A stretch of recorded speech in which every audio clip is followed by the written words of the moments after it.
Greetings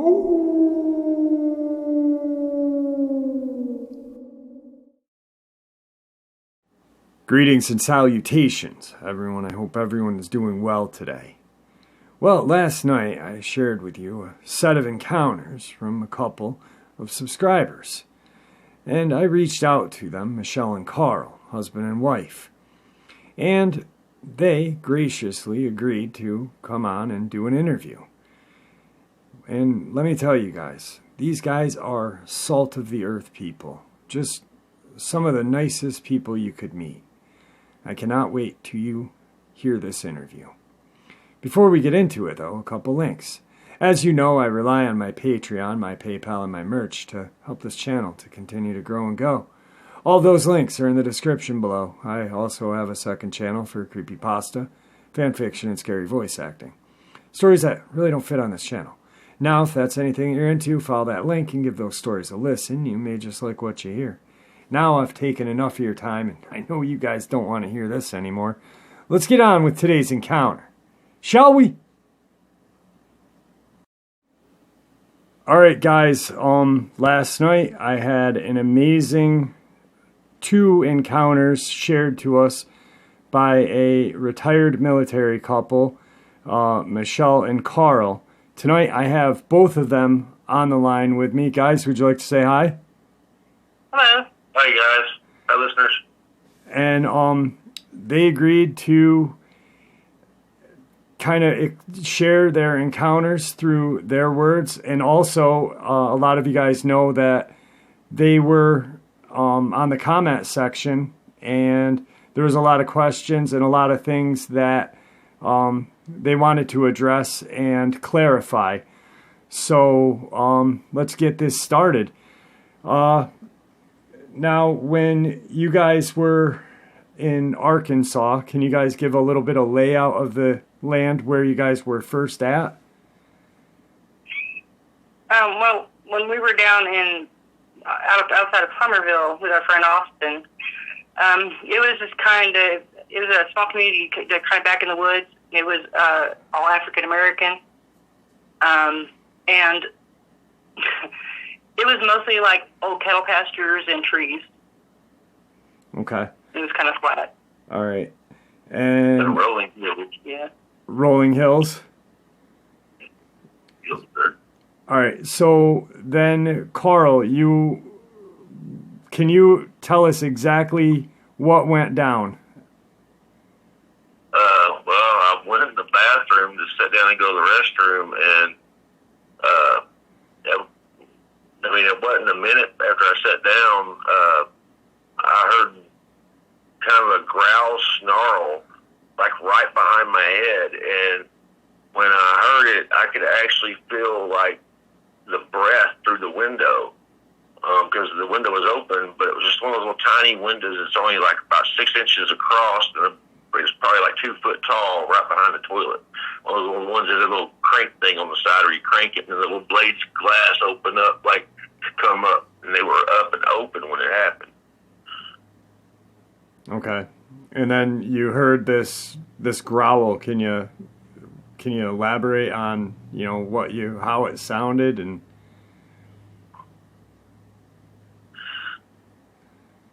it was like it sent a vibration through me, the toilet, and the wall behind me, like the floor right there. Like it literally sent a vibration out. And when that did that, like the blood in my body, because I was so scared. I mean, I've never been this scared in my life. I never even knew this was possible. But I literally felt the blood come out of my head, my top of my body, go down my legs, and to my feet. Like all my blood just went to my feet. And did you, when you called for Michelle, that was like a second after you heard the first growl. Right. When she came in, that was when the second growl happened? Right. It's weird. It was like, it wasn't really like 1 and 2. Like it kind of did that one big growl at me right initially, and then it just kind of did a little, like a snarl grumble thing, kind of. And when she came in, it was still kind of doing it. Okay, so it was like a just a reverberating growl, like that. Yeah. Okay. Now, So she looks out the window, or did you look out the window when? She looked out the window. I was scared to turn around. When it did that, I was scared stiff. Like, I was afraid to move. Right. Like, I didn't even move my arms or anything. Like, I froze stiff, like a statue.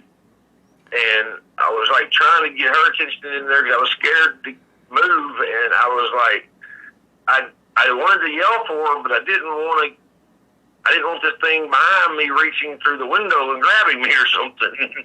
Right. And like you and I had just spoke, you were thinking people were going to think it's funny, but yeah, you're in your most vulnerable state, you know? I mean, you're pretty much helpless at that point, you know? And yep. I can just imagine the terror. Now, Michelle, when you hit the bathroom, the growl that you heard, and then you looked out the window, can you kind of elaborate on what happened there? I walked in and I just heard this rumbling growl, and it's something I'd never heard before. I'd never heard anything like it ever, being with as much as I was as a child. And I was just like, what? In my mind, I'm like, what is that? So I tried to look out the window at first, but I couldn't see anything because it was too bright inside. So I ran back and turned the light out, came back to the window real quick, and I looked out, and I just saw this big black mass parting the brush and the tall grass that was back there. Okay. Now, when you guys said it looked canine, did you guys see? No, it sounded canine. No, it sounded canine. Okay. I never got a really good space. Yeah. It was just this big black mass moving on force. It was real broad. It was real broad at the shoulder and then narrow down to the backside. Oh, okay. And then after that, the night was pretty calm. Like there was no noise or. Okay. Yeah, nothing else happened after that. And then the next morning is when you found your friend's dog had been pretty much massacred. Correct. And you guys... whenever it went after that dog, it must have done it quick, because otherwise we would have heard the dog struggling with it out there, barking or something. But we never heard the dog all night before that. Yeah, and, pit bulls they get a bad rap anyway, but... any dog is going to fight for its life against anything and make a noise, so no matter how big or small or whatever it is, they're going to... Unfortunately, it was on a chain, so it couldn't get away, Right. And now you had thought that the reason why it growled is because you went into the bathroom and interrupted its dinner pretty much on that poor dog, right? That's my theory on it. That's what I think happened, because otherwise I would have heard the dog in some way, shape, or form while it was at the window at me. Right. And that window's 8 feet off the ground. The bottom of it was 8 foot off the ground. We checked that next morning when it all happened. That window was at least 8 foot off the ground, because I'm 6 foot and it was 2 foot higher than my head. Wow. And what was the grass? Was it back there? Was it like a thick high grass, or was it? Yeah, it used to be a cattle field. Yep. A pasture. Grown up. It was grown up. And so there was a few little scrub brushes here and there and stuff, and then, mostly tall grass. So about a couple feet high, you'd say? Yeah. Right, yeah, okay. Probably about 3 feet tall grass. Wow. All right. And now when you saw, I'm sorry, I'm curious. When you came to see your friend's dog, did it just look like just something ripped it apart, or was there bite wounds, or? Yeah, it looked like something had just bit it open, basically. Okay. All right. And then you said everything. Followed out the inside. Yeah, you said everything was gone. That's sad. The insides. Even the stomach. Yeah. Jeez, that is insane. That is sad. So then years go by, you guys end up buying some more property, and you want to share about everything on that? Can you guys give us a layout of the land of your Sure. When you're coming down the driveway, you pass through our gate, and it kind of winds around a little bit, and then it comes to the shed. It's about a quarter mile, and it comes to the shed in the house. The shed's before the house. And then the driveway kind of dead ends right there, but there was also like a little path that goes down the hill toward the river where we had 10 A-frame huts, and then it ended at the river and the creek run down the backside, and it was completely wooded. The woods even came up to the back of the house. Okay. And yeah, there was no backyard or anything like that. I mean, it was just the house with the deck sitting in the middle of the woods. Right. So just real beautiful land, just tranquil. And now, oh, yeah, gorgeous property. Your first encounter when you were taking Sugar Bear out, I believe it was a crystal clear night out, and you had your flashlight with, or you didn't take a flashlight your first time, and you were just walking. Now you heard a rock get flung from the trees, and it hit the ground. Yeah. Well, I walked from the house across the driveway to right near the fence because there was some mowed grass on that side and in our front yard, and down the one side of the driveway, going down to the gate. And I'd walked across the driveway, and I was standing there waiting for her to do her business, and I heard this rock hit a tree right next to the fence. I mean, it hit it hard. It just went to whack, and then it, bounced off the ground a couple times. And my dad, we were originally from Oregon, and so my dad would watch everything he could see on Bigfoot. So when I was a kid, I got real familiar with Bigfoot, and I always believed in it. So that's the first thing that popped into my mind, because I had heard people talking on websites and stuff about Bigfoot and that they do that. And so that. Right. Now, and then you went in, and I think you told Carl, and the next morning he kind of didn't, because he didn't see it, so he kind of didn't. I thought he might have been imagining things. Right. Just the noise of being out in the woods. Right. I mean, there's so many things you hear out there in the forest. I mean, we were out way out. That property was way out. I mean, every animal you could think of across that property: bears, mountain lions, bobcats, coyotes, deer, turkeys. I mean, it had everything there. Right. And then the second encounter happened. That was, I think, about 11, or no, there was one around 3 after that one, correct? Yeah, well, 3 or 4. Yep. I brought sugar out. Like I said, I was really tired because it was late in the morning, and I hadn't had but a couple hours sleep because me and my husband were kind of night owls. But I'd taken her out and forgot to put the leash on her, so we went down the driveway toward the gate instead of toward the river where I had gotten the rock thrown.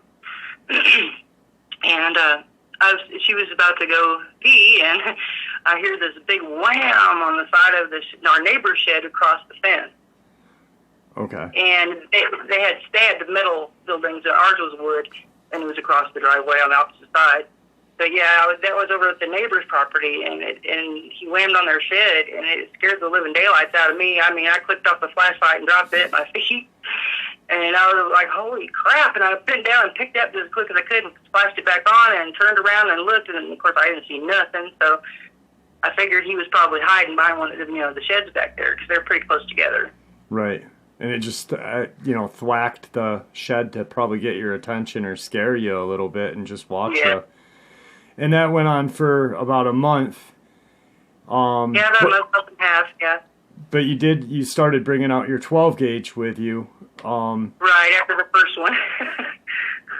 And the next time you were barbecuing, you were on your back grill barbecuing, and you heard the grunt that sounded like a gorilla. Did that come from the woods, or by the river, or by the sheds? It's down in the woods by the river, right about where the river and the creek connect. Okay. The same place Lily was fishing. Now, when you heard that noise, did it sound similar to the growl from the night that Carl what he heard in the trailer, or was it? No, not at all. Totally different. Totally Completely different. different. Because Okay. it was kind of a kind of noise. Right. And I can't do it justice, but yeah, it's kind of. Okay. And then, The quality of the What I heard was definitely canine. right. Yeah. I mean, I recognized the sound that it was a canine, and the fact when it clicked in my head that I just had a canine growling at me through a window 8 feet in the air, I freaked out. It scared the crap out of me. Yeah, he thought it was werewolf. I still think it was a werewolf. Yeah. Oh, yeah, I would have to agree with you 100%. And I think most of the people would too. Just by the way, the sound, the reverberation, you know, there's always been... And whatever the dog. And whatever the dog. Yeah, just the pure, you know, attack on the dog. And then I think what happened next was your friend Willie came over to go fishing. Yeah, he'd fished down there before. I mean, we lived there for probably 4 years total, and it was the last year that this started happening. So he'd been down there fishing many times, and since Carl didn't believe, you know, there was a Bigfoot out there, he said, "Yeah, go on, go down fishing," you know. Right. Now this whole time up until Carl had his, at the last point when he had his encounter, you hadn't heard any of these noises, Carl, or? I thought my wife was nuts. Okay. So and I then thought my wife was nuts or something until I was losing my mind there. right, and then Willie comes, known to tie one on here and there, and you know he comes running, one shoe, none of his stuff left, but obviously petrified. Yeah. And he had to be really scared because he wouldn't have kept running. It was really rocky, sharp rocks. I mean, he had to hurt his foot to keep running. But he didn't turn around and grab that shoe. He kept right on booking. right, that's that poor guy. I could just picture somebody running for dear life. Yeah. And then I think he got the worst of it. yeah, I mean it could have been right behind him for all as he knows. Yeah. Well, he said it was in front of him right on the other side of the creek. Yeah. Now, how big was the creek? Like, what was the It was probably, footage? 20 feet across right there? No. Yeah, there by the river. Yeah, I got the big two on the bottom. It was like 10 foot across. I remember the water swung around all the time. Well, when the water was real high, it was about 20 feet across. At the time, the water was high. We liked watching the otters fish Yeah. right there. They would go in there and fish a lot. Okay, that's cool. That is cool. That's beautiful property out there, I bet, yeah. And then the second to last encounter. Now it's funny, it's interesting because I think the night it was about 11, Michelle, went out and you heard the shuffle. I think that's when you pumped the shotgun. Right. Flashed the flashlight. You didn't see any eye shine, but you described it like an elephant.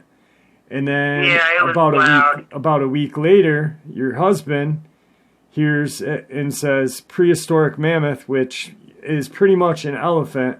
So it was huge. It was huge. Whatever it was friggin' huge. Yeah, whatever was coming through those woods was not no like 6 or 8 foot Dogman. Yeah. I'm gonna tell you that right now. What I heard coming through those woods was bigger than that. If it was a Bigfoot, it had to be a big Bigfoot. I mean, like it had to be like 10 or 12 foot tall or something for the noise I heard. I mean, this thing it sounded like a dozer taking trees down coming through the woods. But then afterwards, there was no tree damage. There was no tracks. There was no nothing. I have no logical or rational explanation for what happened. That is, and like you said, there was no noise other than just the crashing of the trees. Yeah. Yeah, it sounded like something coming right at me from the woods. In my own world, I was outside. And when it got close to the edge of the wood line to me, when it got close, I jacked the shotgun, and it just froze, just like it did with her. Right. And Only in my case, it was going from right to left from the end of the driveway toward the house in the woods. It sounded like it was probably maybe 15, 20 feet in the woods. And yeah, like I said, it was just crashing. It said it was in a hurry, and it did not care. I mean, yeah, and that's why I pumped the shotgun, because I'm thinking, dang, this thing's running at me, you know. And during all this, I skipped over that by accident. Your neighbor had said they saw someone, they chased someone off their property, humanoid, Yeah, large cans is what they said. Yeah. Towards your property, correct? Or Right. okay. Yeah, they said they chased it off. They said they chased a large man off their property and onto ours. Yeah, it was just like right after dark. Now, in that area where you guys were living, was there ever talk or any lore of Sasquatch or cryptids in that area? No, nobody ever mentioned or said anything. The only thing anybody in the neighborhood ever talked about a lot was the mountain lions that would come through. Right, okay. All right. Now, you did, at the end of everything, you said that you guys got 3 Glocks because you have a son. Did he ever hear any of this or witness anything? No, he wasn't living with us. He wasn't living with us at that moment. Okay. He moved in with us after that. Okay. All right. And now, I know that you guys said that you guys wanted to clear a couple of things up in the comment section. Right. Yeah. Well, one thing is we're not retired military. We're veterans. We didn't retire from the military. But we're retired. And now we're retired. Okay. I apologize. Yeah, I'm severe PTSD, so I'm 100% PTSD from the VA. Well, thank you for your service. I appreciate that, and I'm sure everybody else does too. Thank you. There was one question that I saw, and I know Michelle. The woman asked, "Why would you bring your dog or puppy into the woods?" And right. you pretty much you were surrounded by woods other than a fence line Right. in your driveway, so it was We had no fenced backyard or fenced in yard or nothing. There was nothing like that. It was just the woods all the way around the house and the driveway. Okay. Right in front of the house. All right. So wow, that is has your friend Austin, after that happened, has he had any other encounters or anything crazy happen out that way? I don't talk to him anymore regularly, but back in the day, he never mentioned anything. Okay. All right. Now, what did he think what did you guys think when you found the dog? Well, people know me as an honest person. They know I'm not a liar or anything, so he believed me, but he also thought maybe I was just a little off my rocker or something probably in his head. He didn't say that, but Right. he probably thought Carl heard something or misjudged something until what happened with the dog the next day. The next day when the dog situation happened. Oh. I'm talking about Austin. No, I'm talking about Austin. Yeah, I'm talking about Austin. Oh, okay. Okay. Yeah, Austin, he didn't know what to think after the dog. That's what really got everybody thinking that Carl's not nuts after all, so to speak. Right. Did he have any theories on what might have killed the dog? Or, I mean, because pretty much... Oh, no, we had no idea.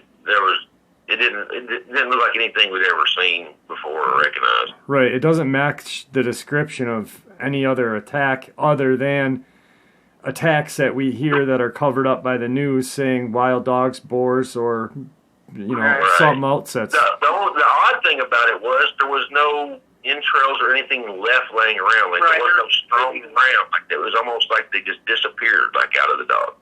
Like, it just ate all the inside of it, like the guts and the stomach and the chest. It just ate it from the stomach inside out, basically. But there was no mess everywhere. Like, you would see a pack of dogs or something, there would be a mess. Like, a pack of coyotes would be tearing it up every direction and stuff. Right. There was nothing like that. A lot. Yeah, because if it was, like you said, if it was a pack of coyotes or even a cougar, mountain lion, bear, there would be some sort of mess, like this was, meticulously killed, almost. So, wow. Yeah, it happened fast because we never heard from the dog bark or warning screams outside the house, so that made whatever got it fast. Yeah. And I mean, you were in the bathroom, so you didn't hear anything. It's insane except the growl. And like you said, you're in a trailer, the back window's open in the bathroom. So if the dog, you would have heard something if it, that it did happen that fast, and it's sad, it's crazy. I literally think I interrupted its meal. Wow, that is, I feel so bad for that poor dog. Now, yeah, we did too. Now, you guys are planning on moving back out into the wilderness of Arkansas soon. Is there any... Well, we don't know about soon, but as quickly as we get things together and can. We like Prairie Creek here. It's a wonderful neighborhood and all, and love the people, but we prefer being out in the country. We're just country people. We're not city folk. Right. Now, is there any apprehension, or is it more... Does that make it more interesting for you? Because a lot of people get leery of, they have an encounter, and some people don't even want to go into the woods again. Other people get drawn into learning more and wanting to find more info. We don't go into the woods unarmed anymore. Right. And that's what it changed about. That's about the only thing that changed about us, really, is that we go to the woods. We love the outdoors. We even go out there now, but we go armed now. We don't go into the woods unarmed like we used to. Right. And me, it's kind of a combination between curiosity and frightfulness, I guess. Because, like I said, I really didn't feel threatened by him when he was banging on the shed and stuff. Like I said, I just figured he was having a little fun with me. Yep. But when he came crashing through the woods like that, I mean, that kind of scared me. So I mean, let's put it this way: I have great respect for the animal.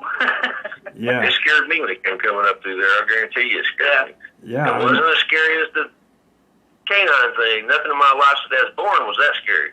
But it made me pump the shotgun, so it got my attention. Absolutely. Yeah, a lot of people, and I find this fascinating because the more people I talk with, I find that, like I said, there's people that don't want to go into the woods. There's people that it changes them to where they become, they want to go into the woods, but they're armed, and they want to learn more about it. And I think that's fascinating in itself because... Well, we do want to know more about it. We're both very curious. Right. And nowadays, there's so much information. When I had my encounter in 94, there wasn't even internet, and I was going to used bookstores to find information about... Did you actually see though what it was? When we were pulling out of the cul-de-sac, I don't know if you heard my encounter, but it was me and my 3 friends and my girlfriend and his girlfriend and a driver. We're all hanging out in a cul-de-sac. It hadn't been built yet. They put the street lights in, so there was 4 street lights. It was a very small cul-de-sac. There was going to be 6 houses in it. Basically woods all around us. And we were sitting on the inside, kind of like the island of the cul-de-sac. So the main road ran, there was the little U of land with a little bit of woods behind us, and then the main road. And then in front of us was dense woods, which went up to a mountain to an old asylum, and then it was a prison at one time, but it's closed now. Just miles and miles of woods. We were standing there, and there was noises, these weird noises, and eye shine. This is before Dogman was talked about. People talked about werewolves, vampires, Bigfoot, this and that. There was eye shine about 4 feet high up to 6, 7, 8 feet high, and probably 4 or 5. My friend the girls got inside. They heard these weird screeches. My friend was sitting with me. He was from Czechoslovakia. He moved here when he was 12, and we were both curious. We were 17 and idiots. We were just like, what is that? Just wanting to know what that was. The first thing that came to my mind, I don't know why, was vampires, because... So my friend Martin started getting scared, and he was like into bodybuilding. You know, he was from Czechoslovakia, and he sounded just like Arnold Schwarzenegger and looked like a mini. Jeff, we got to get in the car. So we jumped in this car. We jumped in this old gutless Cutlass. It was like an '84 Cutlass, and just a big boat of a car. We took off out of the cul-de-sac onto the main road and turned left. And as we were turning, I was looking out the driver's side back window, but I was in the passenger side of the car, so I had at an angle, and I saw a huge upright canine-looking thing come out of the woods. The next day, me and my friend Martin came back, and we were, looking around. We saw some pretty large prints, dog prints, and the carpenters were building the houses. It was daytime then. They saw what we were looking. They saw us looking at these tracks, and they saw us looking in the woods. And they're like, "Did you guys lose dogs or something?" And we were like, "No, why? We're just looking around." And the guy said, "Well, before the night before, the night we saw what we saw, he said we were packing up, getting ready to, we were closing everything up for the night, and it sounded like there was a bunch of wild dogs behind the houses out in the woods." And that was probably like maybe 3 or 4 hours before we came in, and we're just hanging out there. We weren't drinking or doing anything. We were just hanging out and listening to music. Cause makes me wonder if the new construction was like infringing on their territory. I think it was, because that whole property was just forest, and pine. It was a mixture of pine, maple, oak, and what we have in upstate New York. And there was 3 of them, 3 cul-de-sacs built all at the same time. They gutted out the forest and just, it didn't go too far in, but it went far enough in to encroach on their land if they were back there. Makes you wonder if the people that lived in those houses ever had any experiences. I wonder, because one of the girls that was with us that night, her parents still live. Her parents ended up buying a house in that cul-de-sac. That's why we went and hung out there, because she was just looking, we were looking at the skeleton of her new house, and it was a weird encounter. But yeah, that would be scary, because like that canine thing, I don't know why, but for some reason, even though I smash them, I don't know that a big canine like that, like a werewolf or a dogman, it just seems so much frightening, much scarier to me for some reason. Yeah, I think it's because the teeth, and they're cunning, and they're a predator. We don't really think of Bigfoot as a predator. Just because of what, they're like the old man of the woods, pretty much, is how, they're big, upright gorilla. And so now, Michelle. Either way, if I have land and they're there, I would actually want to be friends with them if possible. I don't want to make enemies out of them. Right. Yeah, that's something. Yeah. And I'm pretty sure, I have a theory, like, I think the Native Americans knew of both of these species existing, and I think there was, for some reason, I think there was a pact with the Sasquatch, not like a treaty like we have with human to human, but just an understanding. Hey, you don't mess with us, we won't mess with you. Right. But Michelle, you said when you were in Oregon, your dad was big into reading about Sasquatch. Did he have an encounter out there, or was that just something he was into because that was? That's just something he was into. He did work for a logging company, but he worked in a sawmill. Okay. Out there, and then we moved to Arkansas, and I was raised here. All right. Well, is there anything else you guys want to add for the night, or? If anybody's got any answers to explain the noise, I don't understand the noise, and then they're not being broke trees. Even to this day, I'm completely baffled by the fact there's no tracks, no sign of what I heard. Right.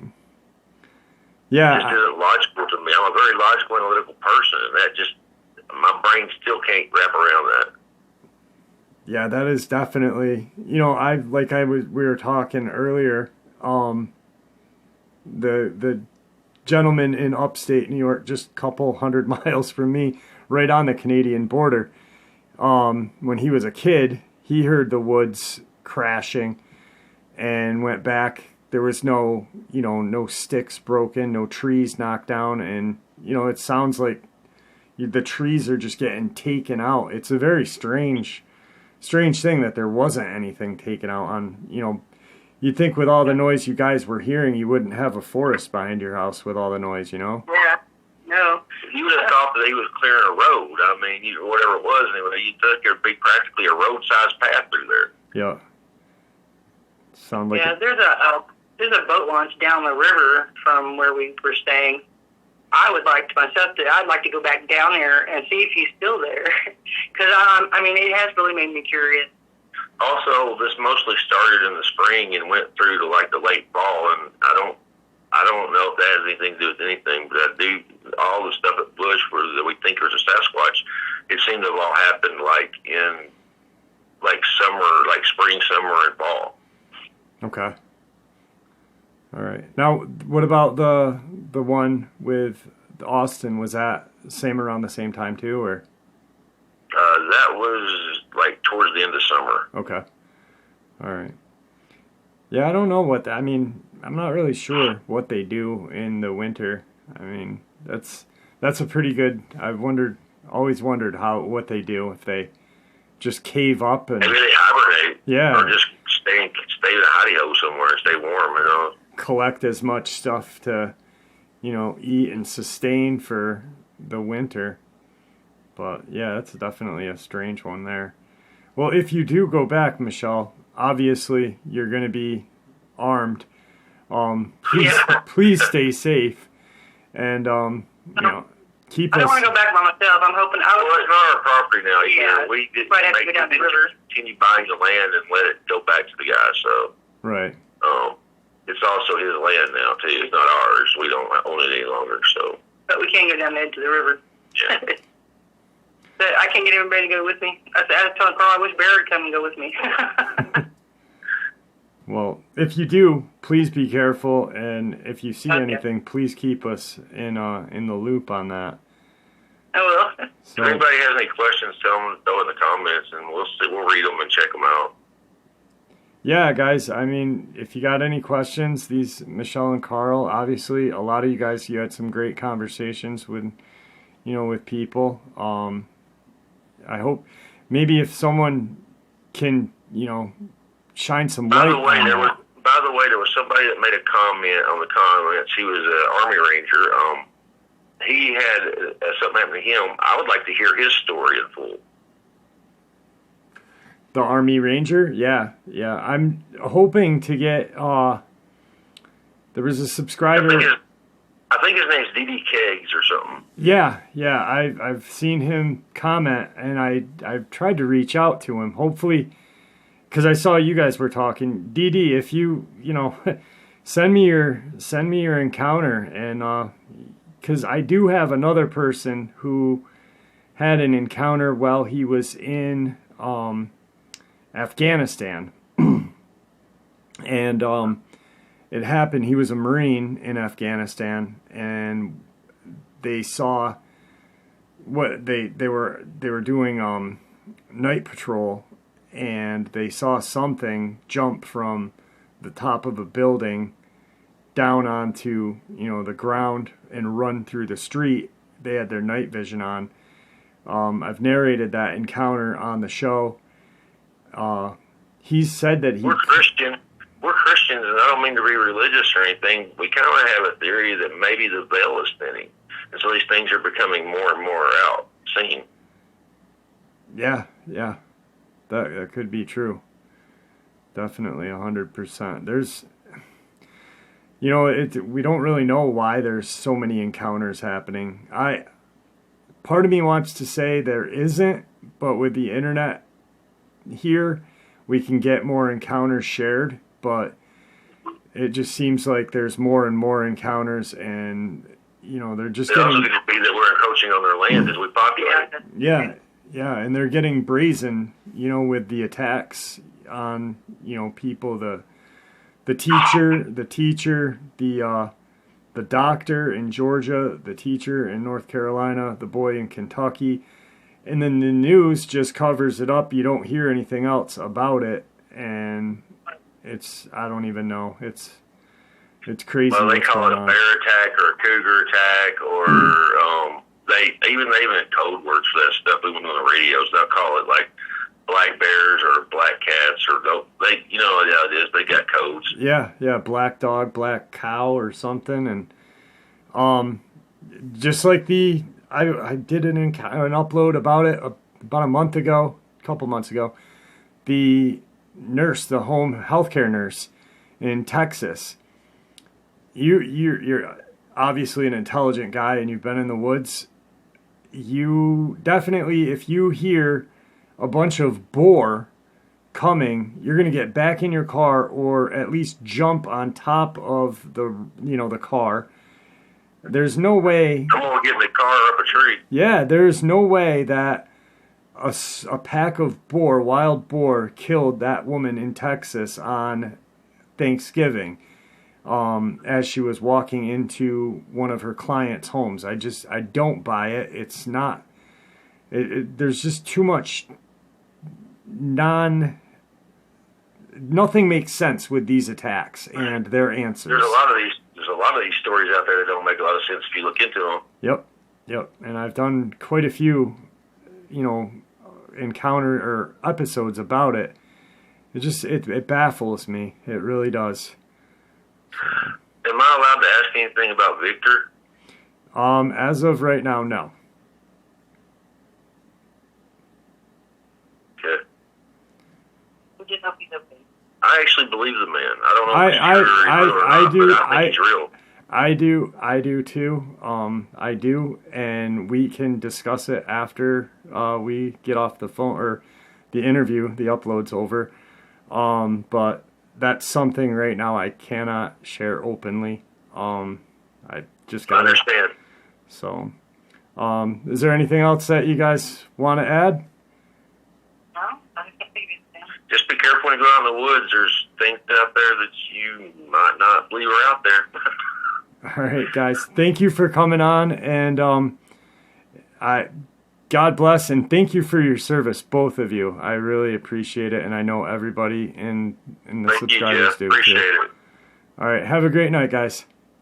You too. Good night. Bye-bye. Bye. What an amazing interview. A couple of really nice people, and I really love doing the interviews. I love narrating, but I think that bringing the interview is a whole different way of understanding the encounter. I can only express to you so much emotion, but when you hear it in their voice and their words, you know they're a real person then. You know it really happened. And I think that is so cool. A lot of thanks to Michelle and Carl. I really appreciate it. And like I said, if you guys have any idea of what that noise was, I think it's a Sasquatch. Because like Carl said, Carl and Michelle both said, elephant, prehistoric mammoth, something huge running through the forest at them, but nothing broken. I really am on the Sasquatch side. Obviously the first is definitely a Dogman. There is no denying that. But yeah, if you guys have any ideas of what that second one could be, if you think it's a Dogman,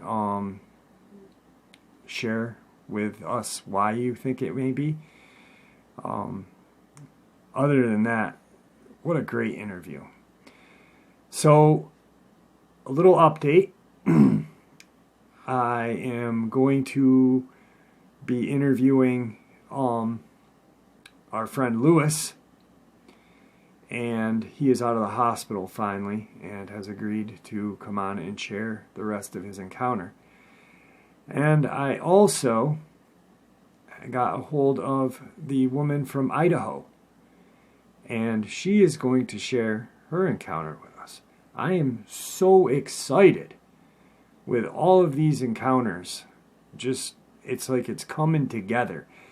I've got a person from Virginia, hopefully this weekend. It's just going to be, non-stop encounters and education about Dogman, Bigfoot. I love it. I love it. And I hope you guys do too. And with that, I want to bid you farewell.